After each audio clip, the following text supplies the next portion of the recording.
बहू भी तो बेटी ही है। हमेशा से देखा गया है कि बहू और बेटी दोनों में भेदभाव की सृष्टि का नियम सा हो गया है।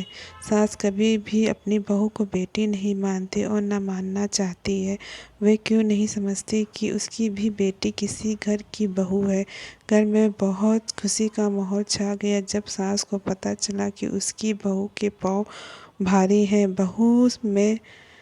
घर में बहू से एक बेटी तो पहले ही थी, अब सास को बहू से बेटे की चाह थी।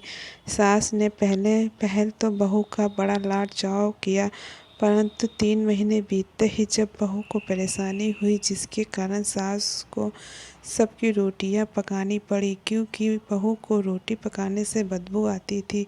सास मन मार के रोटियां बनाती और पूरी रसोई को बिखेर कर आ जाती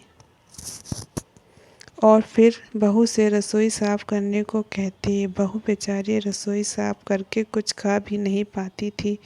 1-2 दिन तो ठीक चला, पर रोटी न पकाने से बचने के लिए सास ने बहू पर ही इल्ज़ाम लगा दिया कि बचने के लिए बहू बहाना मारती है। सास ने बेटे से कहा, मेरे बस की नहीं है तुम्हारी भी रोटियां पकानी, मैं तो अपनी 2 रोटी बनाऊंगी और खाऊंगी, और जिसे भूख लगे वह अपनी रोटी बनाए। और थोड़े दिन बाद पता चला कि उसकी बेटी भी पेट से है। बेटी माँ के पास आती और कहती, मम्मी मुझे रोटी नहीं बनाई जाती है, मुझे रोटी से बदबू आती है। बेटी की बात सुनकर माँ बोलती कि बेटी अगर बदबू आती है तो रोटी मत बनाया कर, अपनी सास से कह दिया कर, वह बना देगी।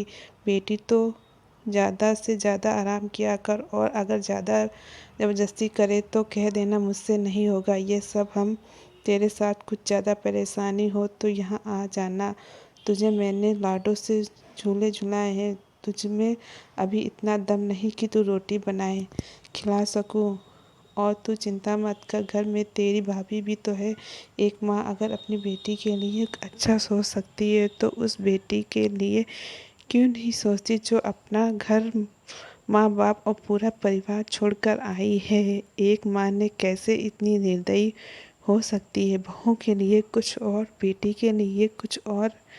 मेरा मानना है कि अगर हर परिवार अपनी बहू को बेटी बनाकर रखे तो किसी माँ की बेटी को सताया या झलाया ना जाए।